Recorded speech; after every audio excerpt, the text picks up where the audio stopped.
There was some great moves being made in this great battle. Joel Esteban fighting his way through the field. So starting from the back of the grid. Brian Uriarte remained defensive at the front of the field.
Yeah, it seems like at the moment he's just that one last step away, that one last little step to be able to fight with the likes of Morelli and Uriarte. Who knows? Has he found it between race 1 and 2? That's the magic of 2 races in one weekend.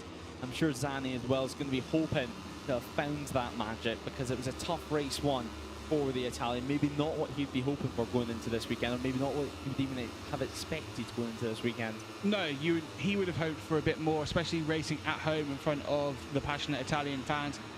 P12, he's got a chance to move forward. That's the thing he'll be thinking of. He'll be hoping a top 10 perhaps. Maybe a podium is a bit too much from 12th, but we saw how close it was throughout the early stages of race 1. If he can make early gains, there is a chance. Yeah, there's certainly going to be an opportunity here in race 2. With a few hours to settle and to go really in depth in the data. Evan Belfort, M-Lav Racing.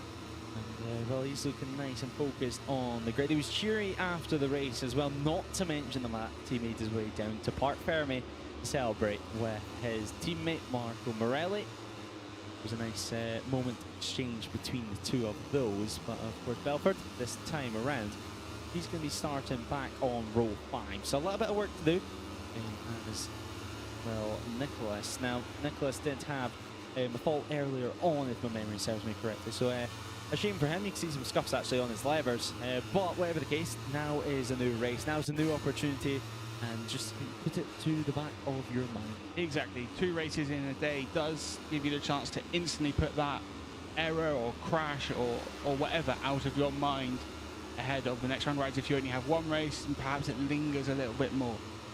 Yeah, certainly, and you can see the amount of fans that have stayed to watch the action here at Misano. Plenty of people watching the track side, and plenty of people watching above the pit lane as well. Some nice viewing opportunities up there. We've seen the final corner, the first corner, even a lovely view of turn 8, where we've seen so much drama so far today.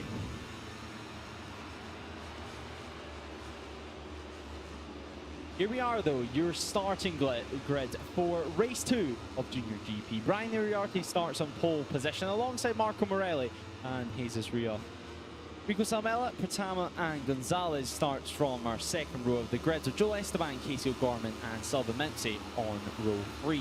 Ludo Boggio starts ahead of Zen Montani and Leonardo Zani on row 4. With Evan Belfort, Nicholas and Pugliese in row 5. Singapong, Hakim Danish and Famara starts from row 6. Ballon heads row 7 alongside Farkas and Ramistoffer, as Agostinelli, Abruzzo and Moliani goes from row 8.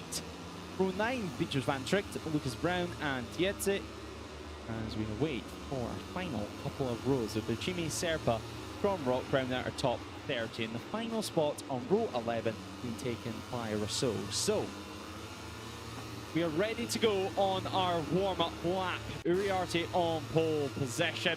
What can the 51 do this time around? You have to say he's going to want to try and get the win this time. Although Marco Morelli, I'm sure, after tasting the winning feeling in race 1, he's going to want to relive that here this afternoon. It's not going to be too much longer now, though, until we find out. No, Morelli will definitely be hoping to make it 2 from 2 today. Uriarte will be out for revenge after losing out on the final meters of this race. Plus, we have Joel Esteban going from the 3rd row. He'll be in contention, and a whole host of other names. We saw how close it can be in Junior GP in race 1. Even in the restarted race where there was a bit more of a gap, it was still very close. Yeah, it was very, very close at the head of the field. This is due to be 16 laps of action. Of course, the race 1 was originally scheduled to be 16 laps, but after the red flag, it was a 7-lap sprint after the 4 laps that had been completed. Uriarte now, this is how things look heading into race 2. Salmela, after his crash, it brings the 51 lead up to 37 points. Casey O'Gorman as well after a tough race 1. He's now down 47 points on your championship leader. So that's top 3 in the championship as we head towards the end of our warm-up lap. And of course, the final chance just to check everything is 100% with the machines, especially if you're the likes of Rico Salmela, who's had a crash earlier on. Yeah, Salmela will be looking just to bounce back from that crash to start with. Obviously, he'll be hoping for a podium, a win. He could go with the leaders this morning until his full. Whether he'll be able to do that again in race 2 remains to be seen, because he doesn't have the data from the 4 races. Obviously, no one has 16 laps worth of data, but riders who finish the race have, for example, the data of how the tyres felt at the end of the 7-lap race. Yeah, exactly. It's all going to come down to what sort of running they managed to do in practice earlier on in the weekend. So hopefully, for the sake of the likes of Rico Salmela, they did some long runs on the Thursday or the Friday. But if not, it's going to be a journey into the unknown. Whatever the case, it's time for all the talking to stop, and it's time for the lights to go on here at Misano. The red lights will appear on the starting gantry just a few moments' time. As we go racing for JuniorGP Race 2, a lift the front wheel actually from Sullivan Minty off the line there, so dropping the clutch quickly, but at the head of the field, Brian Uriarte does lead the way and leads the field through and slots in to P1. Marco Morelli instantly on the attack. Rico Salmela looking round the outside, and now as we head towards turn 3, just going to look for an opportunity through. Now turn 4. The races have been won and decided on the final lap and also on the first lap, because it's a great place to make a move. You see there, it looked like it was the number 11 just barging his way through the field. There is Gonzalez just behind Pratama as we head towards turn 7 now, and then towards the heavy braking zone of turn 8 for the first time. Uriarte got the perfect start from his view, holding the lead through turns 1, 2 and 3 before pulling up enough of a gap to avoid a challenge heading into turn 8 ahead of Morelli. A good start for Salmela as well, had the pace and was fighting for P2, and yet although he's about to drop to P4 as Rios comes through at turn 10. A great ride there from Jesus Rios as he gets up into the podium positions. This is exactly what he needed to do in these early stages. But what Morelli needs to do, or what Salmela even needs to do, is catch up to the back of these top 2 runners and just begin to disturb their rhythm and try not let them break away, because in the closing stages of race 1, even in the shortened 7-lap race, they were still able just to begin to edge away into the distance, into the horizon as well. Jesus Rios now dropping back down P4, almost P5, because Pratama is also on the attack. Pratama on the attack, Rios just holding position in P4 as we see Gonzalez up the inside of Pratama at turn 16. It's an unusual overtaking spot, but moves can be made there if you're virtually alongside heading into the braking zone. Uriarte again, no threat from behind at this stage, building up enough of a gap to be able to manage in the early stages of the 16-lap race. And we do see there a rider down. That's the number 2. That's Stromrock down on the deck, and well, Levi Rousseau also showing his crash. So both of them have gone down. We'll wait to see that one unfolding. So perhaps just coming together at turn 14.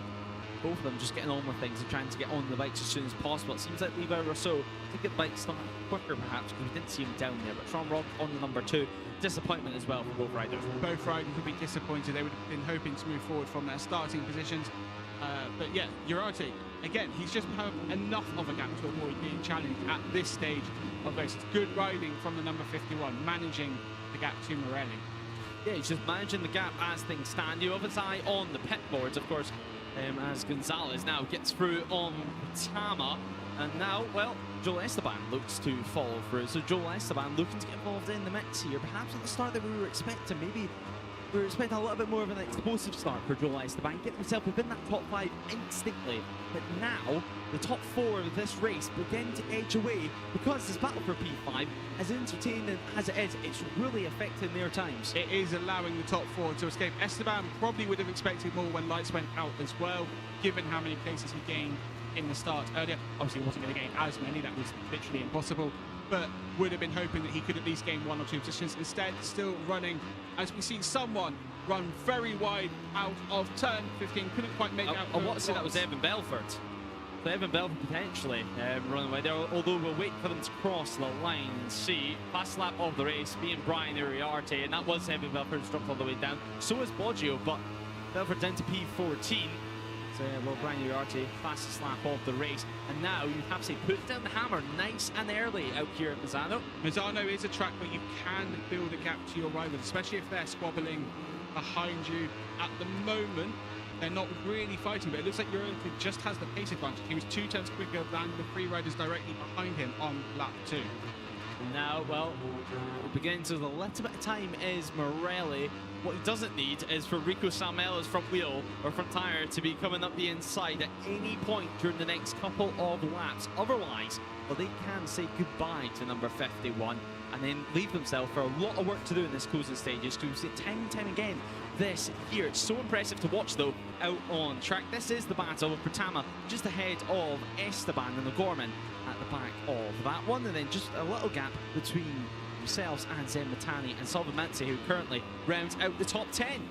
Yeah, as you mentioned, Morelli can't afford to come under pressure in his early stages of the race. He needs to go with Llorente as much as possible. At the moment, looking at the gaps, he's lost another 2 tenths on this lap, and he is under huge pressure from Finnish rider Rico Salmela.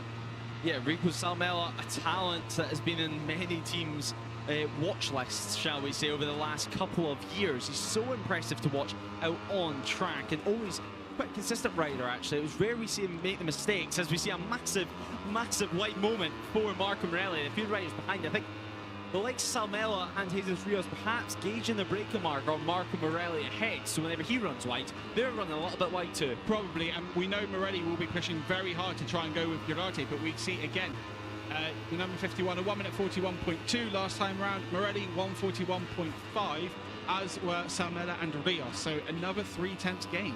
This looks to be a statement ride so far for Brian Uriarte after getting pipped on the final lap of the race, and that is the 47 now coming into the pits. Dojo Boggio now, that's going to be into things. So no points scored here in Italy. So disappointing. A crash at turn 10 in race 1, or a retirement in race 2.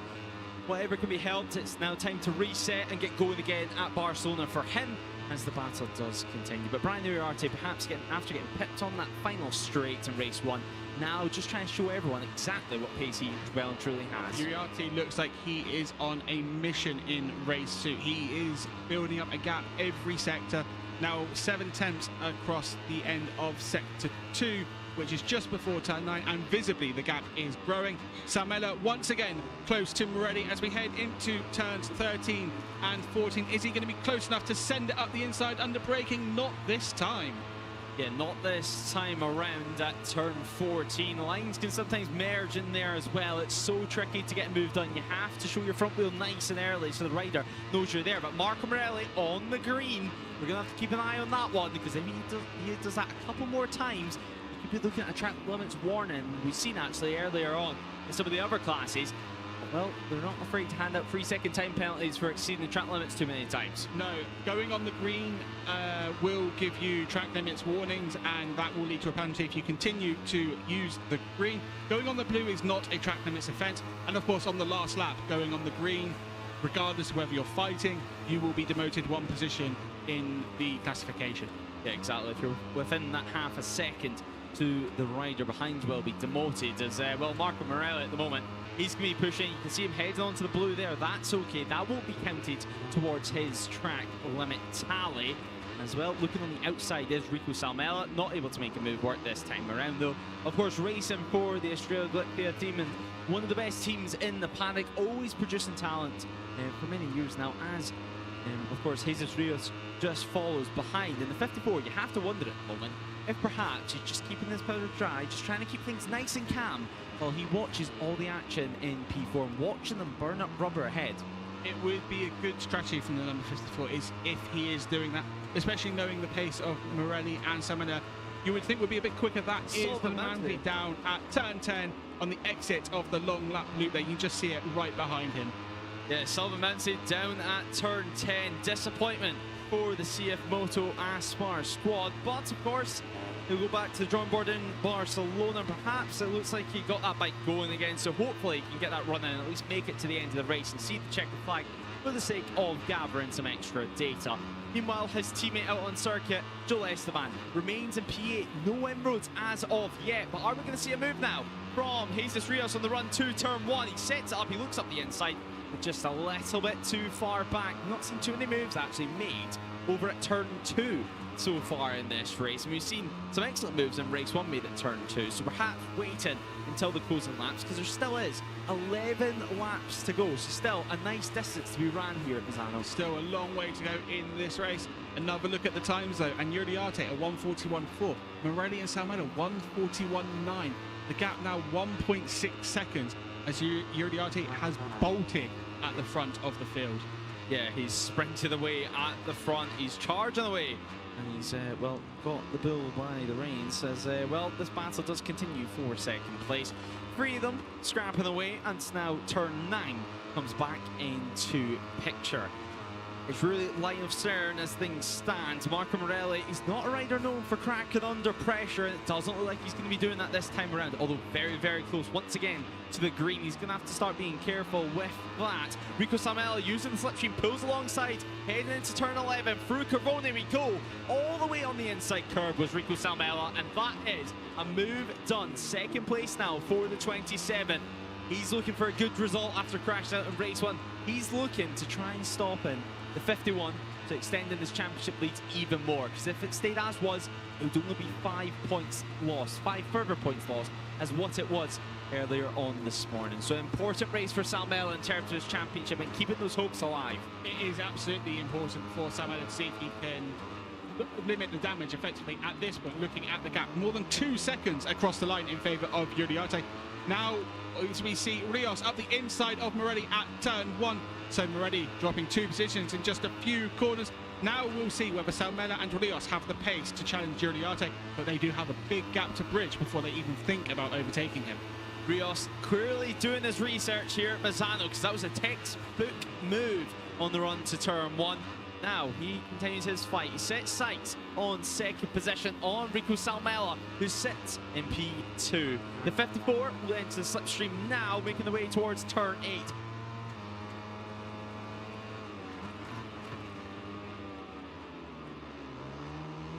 Well, next time around we'll be entering less than 10 laps remaining. We mentioned how short race 1 was for these guys, but race 2 in itself, well, it's continuing to spring up a surprise, and with more race distance, it's meaning a slightly different style of race. It is meaning a slightly different style of race, and definitely a surprise as well, because I don't think anyone would have predicted JuniorGP to have this much pace in hand, especially over Morelli, given their fight in race 1. But also Salmela and Rios, they are pulling away from Morelli, it's visible to see, but whether they're catching JuniorGP at this stage, it doesn't look like it with the eye test. Yeah, well, we'll have to wait and see what the timing screen says next time around. A 1:42.4 last time around from Marco Morelli. That was 2 tenths slower than the likes of Rios ahead of him. But now we exit the final corner, and they'll break the timing beam yet again. So another opportunity just to have a little glance over at lap times. A 1:41.5 for Brian Uriarte, a 1:41.9 for Rico Salmela, a 1:41.8 for Rios, and well, Morelli, he's inside the 1:42 bracket, and well, that's not going to be enough to be able to keep up in this podium fight. Morelli does not have the pace at this stage of the race, and if he drops much more time, he's not going to have any chance of catching him. It looks like we have the answer to the question about whether Salmela and Rios have the pace to go with JuniorGP, and the answer is a comfortable no. JuniorGP is in fine form this afternoon. He is flying out in P1. Yeah, a couple of times quicker last time around, but only 2.7 ahead. That's 1 or 2 mistakes away from everything changing around. As well, Salmela now still sits P2. He's not cracked under pressure just yet, and I'm sure he's had a chat about his engineers, about his feeling on the front tyre, which of course caused that crash earlier on this morning. But Brian Uriarte, he's looked in fine form all weekend long. You heard what he said after qualifying. He was so happy with his lap as well. He was just hoping for a good race. And well, it certainly was a good race, but by his standards, I don't think he would appreciate getting picked on the final lap. This time, it's his attempt at pure domination track side. Further down the order, Zani now enters the top 10 as we look at the live championship standings. So that will rise to 42 points if the checker flag was brought out right now, but of course still 9 laps to go, so plenty of opportunity. Casey O'Gorman still sits P3 in the championship. Now Casey up into P6 in the race, so it doesn't seem like he'll stand on the podium again, and it'll be his first weekend without a podium in quite some time. But after what happened in race 1, Casey O'Gorman, he'll still be pretty pleased, I think, if he even could get a top 5 finish, because he's right on the back at the moment of number 11, right on the back of Gonzalez. He is right on the back of Gonzalez. As you say, after the crash earlier, you would think a P5, P6 is a good comeback given the circumstances of race 1, but the number 67 will always have been hoping for a podium finish. But it looks like no one has the pace to go with Uriarte, and then Salmela and Rios are quicker than Morelli behind them as well. So it looks like it will be a battle for second. Salmela and Rios almost side by side on the run into turn 8. Is Rios going to make the move? No, he thinks better of it at turn 8, settling for P3 right now. Yes, settling for the time being, but perhaps working out a plan for the closing stages of this race. It's Junior GP Race 2 here at Misano. You're watching the battle for second position out on circuit. Salmela second place in the championship, second place out on track, currently defending his way from Jesus Rios in third. Marco Morelli's continuing to drop back over the line last time around. He was 4.1 seconds adrift from the leader, Marco Morelli, Brian Uriarte, as Marco Morelli has just received a track limits warning. Now, the 97 has to be very, very careful here, because if he does it one more time, he could be facing a 3-second time penalty, which is not on the cards, I don't think, ahead of this race. That's not what his plan was, and he does go on the green yet again. So, a look at timing screens and seeing if Marco Morelli is going to be receiving a penalty. Well, frankly, at the moment, he's running wide at multiple points. If Morelli does receive a penalty, at this point it would likely be a long lap penalty, as we've just seen Salmela defending from Rios into turn 1. If Morelli at this point gets a long lap, it will cost him around 3 seconds, which on the timing would drop him, I believe, down to around 8th, around where Pratama is. Obviously, he would not have to necessarily take it straight away. He would have a certain amount of time to do that, so that could change. But he is dropping well out of contention, even without a penalty for track limits.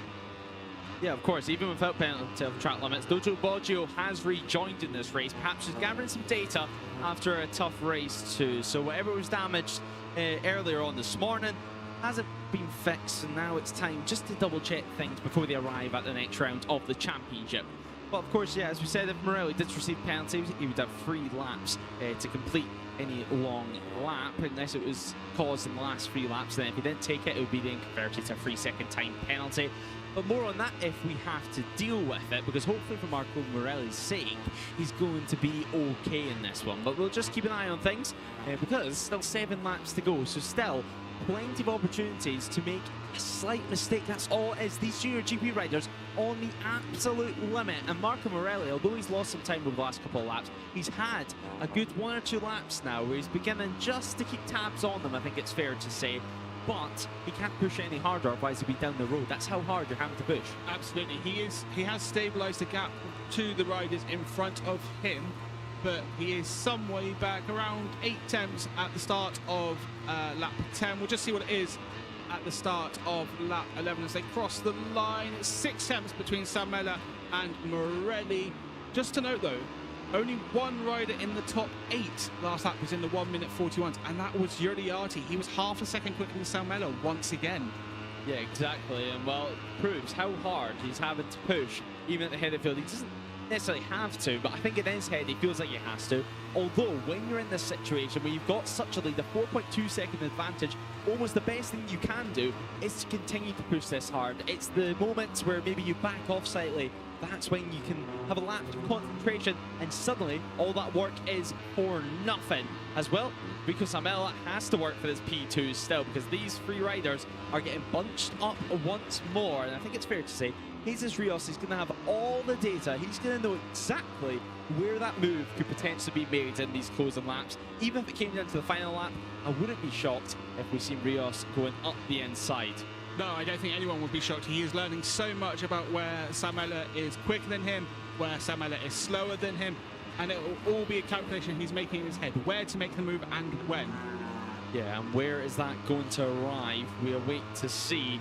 And we'll keep an eye on exactly where he's able to make some ground. He's quite quick through this final sector, but it's tricky to make the move at turn 40. He would have to be much, much closer than what he currently is. And the good thing, at least for Salmela, he can still see Brian Uriarte in the distance just about. If that gap got any bigger, then he would as well. Once again, having some issues trying to keep the bike on the circuit, it seems, and things begin to heat up. Of course, this is at the point where your tyres are starting to get more and more worn.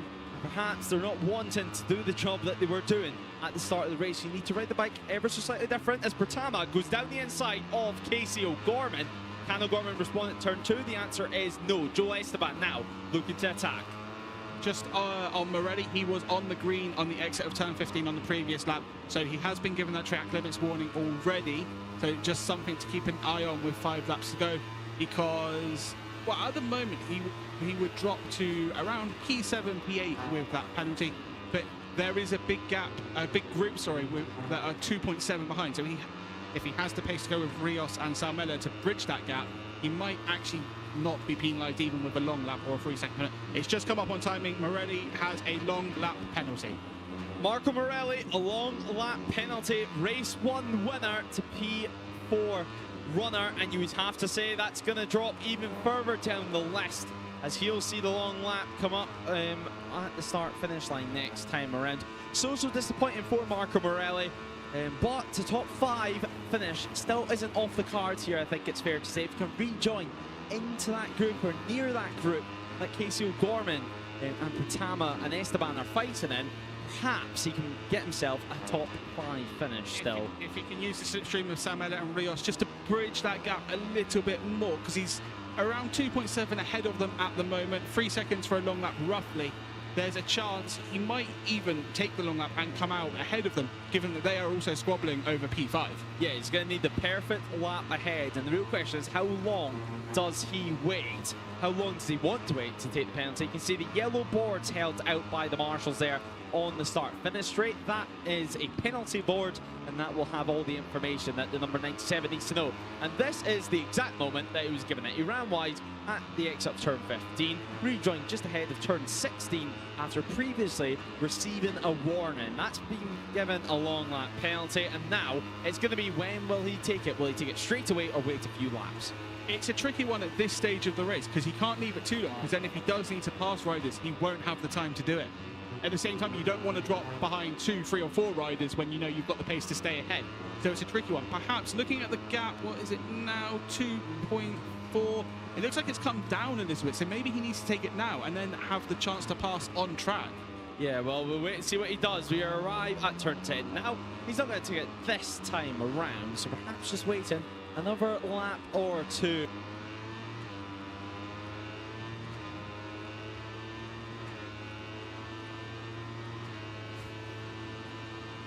The gap between Morelli and Pratama is actually closer to 4 seconds. So if he does take the long lap on this lap, which he should, he will come out in P4 ahead of the number 9. Yeah, exactly. It will come out just ahead, and there are the boards that we were speaking about.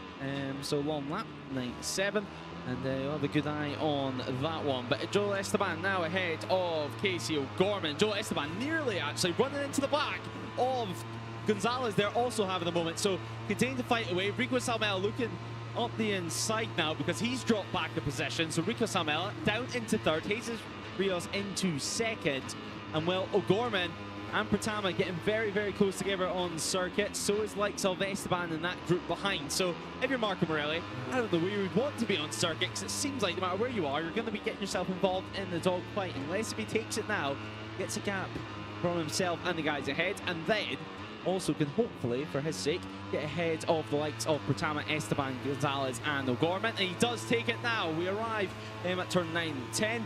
And he gets on the brakes. He'll have to take this one pretty speedy if he does want to get ahead. As he comes out now, rejoins the circuit, nice and safe on the curb, and he is ahead of the field. So Pratama now sees the 97 into the closer distance as what we had previously. But Esteban, O'Gorman and Gonzalez are going to be chasing them down over the next couple of laps. They are, and he's just gone on the green again through turn 11 and 12. It looked like Salmela and Rios switched positions at turn 2 on that lap. It was just out of shot, but I could just see the move happening. And then Rios and Salmela still fighting over P2, but it's between those two for the final 2 places on the podium. Salmela just touching the green on the exit at turn 15 there. Yeah, he needs to be careful of that one. Track limits being the talking point of this race. Jesus Rios in third at the moment is brewing to be an all-out fight in the final couple of laps. We enter the penultimate lap of action. Next time around, it will be the fastest lap. It will be the last lap of the race, but some good sector times coming in as well from the field as we head towards turn 4. Heavy on the anchors. Well, Rico Samela, that Honda underneath him is making some shapes, but he's able to get his stock running slightly wide if I had to critique it, but nonetheless, Rios not getting through. Rios not getting through just yet, but it looks like he might have had a good exit out of turn 6. Turn 7, just a flat-out kink in these bikes all the way to the inside curb. Now under braking at turn 8, Salmela holding position for now. It will come down to the run out of turn 10 on this lap, potentially, as they both use the blue part of the paint, not a track limits offence. Yeah, both of them allowed out there, extending the track, using all the track, and then some. However, the 27 has been given the track limits warning, meaning we really need to keep an eye if he goes on to the green. As well, there's confirmation of the track limits warning from race direction. Towards Corvoni now we go. Turn 11, using all the inside curb that they dare and trying not to fall off the outside of the circuit onto the green paint. It's so easy to do. Before, of course, now turn 12, 13, and now on the brakes for turn 14. A moment on the front. Can he keep it from running wide? Yes, he does. Ever so slightly wide, but still no issues at the moment for Rico Salmela. Joel Esteban up into P5 now, so he's got ahead of Veda Pratama, and Pratama, after battling away earlier on in this race, he's dropped to P6. He has Esteban around a second behind Morelli, so unlikely he will catch him on this final lap. Heading into turn 1, Rios fighting all over the back of Salmela, unable to make the move into turn 2. Salmela just keeping second position for now. This fight is going to go to the final corner. Grab your seat, folks. It looks to be a blockbuster finish here in race 2 for JuniorGP in the battle for second position. Brian Uriarte is continuing to lead this race, nearly 7 seconds at the line last time around, and there he is, storming his way towards turn 8. Someone flapping off the back of his seat unit, but looks to be no bother for him. Perhaps just a sensor or his rain light. Whatever the case, he doesn't need it at the moment, quite clearly, because his lap times are looking astonishing out on track. Rico Salmela is still second position as well. He just realised, where's the move going to come? You would have to say he's building for the back straight. He's building towards Corvoni. Turn 14, perhaps under braking. Corvoni will be the first opportunity to dive up the inside. Although Salmela, you would think, would go defensive, although he's not going that defensive on the run into turn 11. Therefore, you would think Rios, perhaps, if he can get a little bit closer through 12 and 13, will try under braking at 14. He's very close to the back of the number 27. A couple corners left, a couple corners separate Brian Uriarte from victory. And well, this podium fight too, they make their way out of turn 14 now as Brian Uriarte comes to the final corner. The 51 well went. It's around 7 seconds of a margin. He wheelies across the line. Domination from Brian Uriarte. The number 51 does win as Jesus Rios has got ahead of Rico Salmela on that final lap. It's a position change for second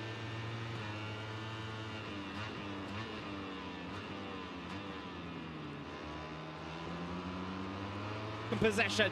Well, after crashing out of race 1, Rico Salmela does salvage a P3 here today. Marco Morelli, after serving a long lap penalty, comes home in P4. No podium, no win this time around as Joel Esteban, Veda Pratama and Gonzalez round out your top 7.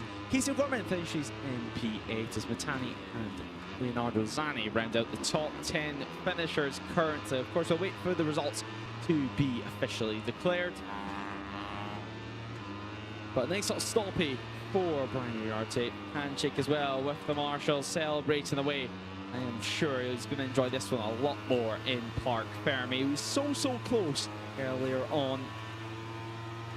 And what wonders this is going to do for his championship, especially with Rico Salmela finishing down in P3. You would have to say it's a big day here in Misano, and something that we're going to be talking about at the final round of the season, when champions will be crowned. A lovely wheelie as well for Jesus Rios out of turn 10. And, well, no move made at Corone, of course, but he did build up a move into the final couple of corners, perhaps able to pip him towards turn 15, or at least set up a move through turn 15 into the final corner. We've seen time and time again, if riders are able just to get alongside, then they're able to get through and get past, and perhaps that's what Riyadh has done. Hopefully we can see a replay of that move. With the Pratama though, a top 10 finish for him, so number 9 finishes in P6. Gonzalez, once again, maybe not the pace that we've seen in race 1, but definitely up in his race craft. He was in the scrap from start to finish. A few hairy moments with Gonzalez and O'Gorman, not to mention Pratama and Joel Esteban as well. But that's exactly what you expect here at Junior GP, the final race of the weekend. Still plenty of action coming here at Misano, but you can see already in Park Fermi as Jesus Rios, he just gets himself checked on the scales, making sure everything is up to code as well. Now in Park Fermi arrives your winner, Brian Uriarte. So the 72 Art Box Racing team, great day for them. Clench the fist for Uriarte, knew that was a good race. And I'm sure on board that bike, it would have felt like 16 qualifying laps in a row. A 143.288 on that final lap. Of course, that's with a wheelie across the line. And with that wheelie, he was still able to finish 6 seconds in front of the rest of the field. Celebrations as well with Rico Salmela, as I'm sure now he gets to celebrate with the team. Nice jump over Park Fermi wall. Well, yeah, Brian Uriarte back on the top step of the podium. Winner in Aragon, winner in Jerez, winner in Estoril. The only round this year so far that he's not took at least one win across the weekend was Magny-Cours. And here is how he done it, a nice wheelie across the line. Celebrations on point, you have to say, for the 51, as this is the move that we've been waiting to see. Jesus Rios just getting alongside in the braking zone, and that was able then to see Rico Salmela claim P3. Celebrations over the line, as now celebrations begin in the Park Fermi and can begin into the evening as well after an incredible weekend of for the Junior GP category. They were first on track this morning in terms of our full-length races. Hopefully this one, for everyone at home, went the distance and went the full 16 laps, and we got to see the conclusion of that battle. A few selfies getting taken down in Park Fermi. Racing team, obviously one of the best teams that we have here in the paddock. Definitely one of the most professionally laid out teams in the paddock. Actually, I think his helmets took a little tumble there, but luckily he wasn't on the bike when the tumble happened.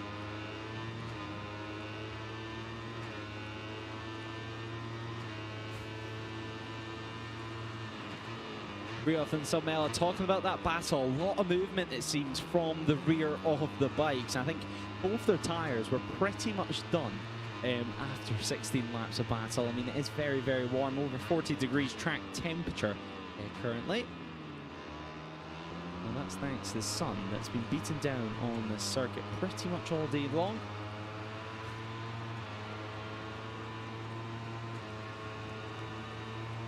But we're not too far away now from the podium celebrations to begin here in Italy for the final time this weekend. But first, before all of that, we will hear from Brian Uriarte, who's making his way now to speak to Jack down in Park Fermi.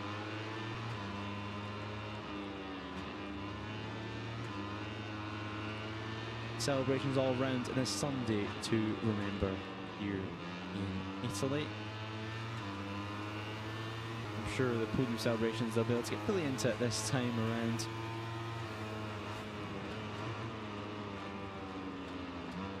With Salmela, sure, it's been a weekend of ups and downs, but nonetheless he's been able to show himself as once again a threat for the podium. But now we can hear from Brian Uriarte, who's made his way to Parc Fermé to speak to Jim.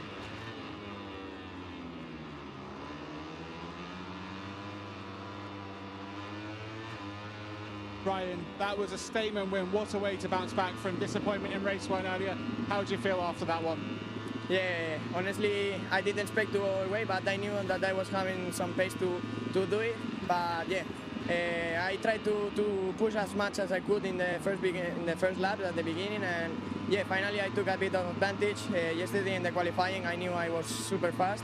And yeah, in the morning I had some problems in the front and in the rear, so yeah, we fixed it for the afternoon, and yeah, finally we are here. So happy. Yeah, grateful to all the team. They've been working super hard this weekend, and yeah, stay tuned for tomorrow. There will be big news, so yeah, hope to see you tomorrow in Instagram. And just in Spanish for your fans back in Spain? Sí, la verdad es que no me esperaba escaparme. He apretado muy fuerte al principio. Quería hacer eso para romper el grupo, pero bueno, no me esperaba escaparme en solitario. Ha sido una carrera muy difícil, ya que juegas contra ti mismo. Pero bueno, hemos logrado hacer una muy buena temporada. Estamos ahora mismo a falta de 2 carreras, así que nada, muy contento. Sabía que tenía buen ritmo, pero bueno, a ver qué tal se da la próxima, y nada, estar atentos mañana al Instagram, que habrá grandes noticias. Brian, congratulations. Brian Uriarte hinted at some news on Monday, but well, right now the headlines are made in race 2. It was an incredible start from the 51, who of course the championship leader at the moment. He's putting the pressure in the early stages from Marco Morelli. We did see this crash involving Rousseau and Stormbrook. The battle would continue. Gonzalez getting involved with Pratama, edge running number 9 wide ever so slightly out on circuit. Rico Samela got himself involved in the mix as his teammate Dudu Boggio retired into the pit lane. He would return later on in the race just to complete some laps and gather some extra data. Jesus Rios will be keeping an eye on him throughout the race, making sure that he would not lose tabs on podium possessions. And well, it would be a fight that would last all the way till the checkered flag. Salva Mexi, a crash at turn 10 for him. That was the end to race 2 on Sunday. Jesus Rios, a nice move at turn 1. Here we get through and into 3rd position. Marco Morelli struggled to keep tabs on them with the 97, eventually receiving a long lap penalty, and that's due to that moment right there, running on the green, receiving that time penalty. He would eventually take his long lap at turn 10. As Patama got through on Casey O'Gorman. Things got awfully tight in this group in the later stages of the race. As Ria tried that move at turn 1 yet again. There is Morelli taking that long lap. He would still manage to stay ahead of the group that was behind him, chasing away with the likes of Esteban involved in that one. Everything went down to the final corner in the battle for 2nd position. It would be Riop who lined up the move and lined himself up in the braking zone. Uriarte celebrated. Hinting at some 2026 news. There's Jesus Rios who took 2nd. Rico Sabella in 3rd. Celebrations continue here at Misano. What a ride it was from Marco. From Brian Uriarte. Marco Morelli not able to compare to it this time around. No podium for him. And of course, the 72 Arch Box Racing team now way on to the podium, followed by Rico Samela. Shaking the hands, mutual respect between rival teams, of course, but it's such a great paddock. It's the JuniorGP Championship. But your winner here in race